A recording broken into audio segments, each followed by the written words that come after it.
Hello students, my name is Abdul Mustafa. आज हम class 9th chapter 1 number system संख्या पद्धति का जो पहला प्रश्नावली है, प्रश्नावली 1.1 के प्रश्नों को सॉल्व करेंगे। प्रश्नावली 1.1 का जो पहला सवाल है, पूछा गया है कि क्या 0 एक परमेय संख्या है। 0 एक परमेय संख्या है तो लिख देंगे हाँ, 0 एक परमेय संख्या है। फिर पूछा गया है कि क्या इसे p/q के रूप में लिखा जा सकता है। तो देखिए 0 को हम लिख सकते हैं 0/1 लिख सकते हैं, हम चाहें तो 0/2 भी लिख सकते हैं, 0/3, 0/4, नीचे कोई भी संख्या लिख सकते हैं। क्यों? क्योंकि 0 में अगर किसी भी संख्या से आप भाग देंगे तो 0 ही आपका आएगा। तो ये बराबर किसके है? p/q के बराबर है। और यहाँ p और q क्या है? आपके पूर्णांक है। यहाँ 0 भी आपका पूर्णांक है और 1 भी आपका पूर्णांक है और q 0 नहीं है। क्वेश्चन नंबर दूसरा है कि 3 और 4 के बीच में 6 परमेय संख्याएं ज्ञात कीजिए। 3 और 4 के बीच में 6 परमेय संख्याएं ज्ञात कीजिए। 6 परमेय संख्याएं ज्ञात कीजिए। तो यहाँ पे पूछा गया है 3 और 4 के बीच में, तो बीच में परमेय संख्या ज्ञात करने के लिए अगर कोई भी दो संख्या दी गई है, उनके बीच की परमेय संख्या, तो क्या करेंगे? उन दोनों को जोड़ देंगे और जोड़ने के बाद उनका आधा कर देंगे। जैसे इन दोनों को हम जोड़ देंगे 3 धन 4/2 हो जाएगा। फिर जोड़ने के बाद 4 और 3 7/2 हो जाएगा। तो ये भी इनके बीच की एक परमेय संख्या है, लेकिन हम इसको और आसान विधि से सॉल्व करेंगे। जैसे आपका है, ये आपका है 0 1 2 3 4, तो हमें पूछा गया है कि इन 3 और 4 के बीच में परमेय संख्या है। 3 और 4 के बीच में अनंत परमेय संख्याएं हैं, लेकिन हमें सिर्फ और सिर्फ 6 परमेय संख्याएं ही बताना है। तो कैसे ज्ञात करेंगे? तो इसको पहले ऐसे लिख लेंगे 3/1 और 4/1। यहाँ पे दोनों का हर क्या है? समान है। अब अगर हर समान नहीं होता तो सबसे पहले हर को क्या करेंगे? समान करेंगे। अब यहाँ 6 परमेय संख्याएं पूछा गया है, तो 6 से बड़ी कौन सी संख्या है? 7। तो हम 7 से क्या करेंगे? ऊपर नीचे गुणा कर देंगे, यहाँ पे भी और यहाँ पे भी। अब ये बराबर हो जाएगा 7×21/7 बराबर 7×4 28/7 × 7। अब देख लीजिए 21 और 28 के बीच में कितनी संख्याएं आती हैं? 22, 23, 24, 25, 26, 27।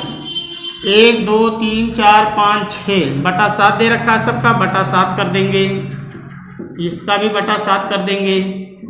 तो 1 2 3 4 5 6 परमेय संख्याएं यही हो गई। 3 हम चाहते तो यहाँ 7 से नहीं, उससे बड़ी संख्या से भी गुणा कर सकते हैं, लेकिन अगर उससे ठीक अगली संख्या से आप गुणा करेंगे तो आपको एग्जैक्ट आंसर मिलेगा, यानी उनके बीच में उतनी ही संख्या पाई जाएगी। जैसे हमने 6 से बड़ी संख्या 7 से गुणा किए तो केवल 6 ही संख्या है उनके बीच में। अगर हम और बड़ी संख्या से गुणा किए होते तो और भी संख्याएं आ जाती। तो यही आपका क्या हो जाएगा? आंसर हो जाएगा। 3 और 4 के बीच में यही सब परमेय संख्याएं आएंगी। ये 6 परमेय संख्याएं हैं। अब हम इस क्वेश्चन नंबर 3 सॉल्व करते हैं। क्वेश्चन नंबर 3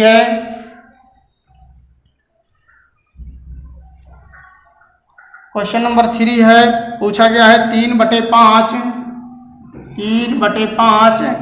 और 4/5 के बीच में 5 परमेय संख्याएं बताना है।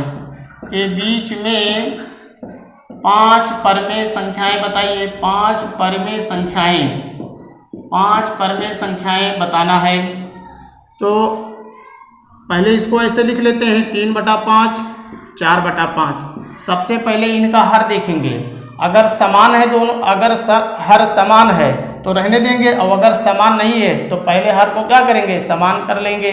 तो यहाँ पे दोनों का हर क्या है? बराबर है, तो हर समान करने की जरूरत नहीं है। अब हमसे पूछा गया है 5 परमेय संख्याएं, तो 5 से बड़ी क्या है आपकी संख्या? 6 है। तो हम क्या करेंगे? ऊपर नीचे 6 से गुणा कर देंगे। तो ये हो जाएगा 6×3 18/6 पंचे 30 हो जाएगा, बराबर ये हो जाएगा 6 चौक 24 बटा 6 पंचे 30। अब देख लीजिए 18 और 24 के बीच में कौन सी संख्याएं आती हैं? एक 19, 20, 21, 22, 23। अब इनका बटा 30 है तो हम क्या करेंगे? इनका बटा 30 कर देंगे, इनका बटा 30 कर देंगे। यही वो 5 परमेय संख्याएं हैं, 3/5 और 4/5 के बीच में। यही हमारा आंसर हो जाएगा।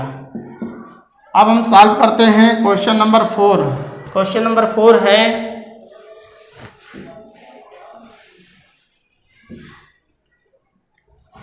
बताना है नीचे दिए गए कथन सत्य है या असत्य है। प्रत्येक प्राकृतिक संख्या एक पूर्ण संख्या होती है। प्राकृतिक संख्या किसे कहते हैं?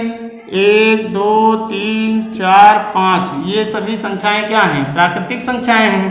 कहा है कि पूर्ण संख्याएं होती हैं। पूर्ण संख्या, इसी प्राकृतिक संख्या में अगर 0 को भी शामिल कर लिया जाए तो ये कैसी संख्या हो जाएगी? पूर्ण संख्याएं हैं ये, पूर्ण संख्याएं। और ये आपका प्राकृतिक संख्या है, प्राकृतिक संख्याएं। इसमें जो पहला पार्ट पूछा गया है कि प्रत्येक प्राकृतिक संख्या एक पूर्ण संख्या होती है, क्या ये सभी संख्याएं इसके अंतर्गत शामिल हैं?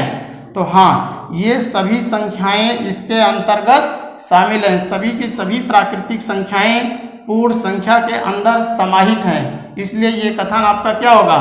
सत्य होगा, क्योंकि प्रत्येक प्राकृतिक संख्या एक पूर्ण संख्या है। अगर पूछा होता कि प्रत्येक पूर्ण संख्याएं एक प्राकृतिक संख्याएं हैं तो ये गलत हो जाता आपका, क्योंकि इसमें 0 भी आता है।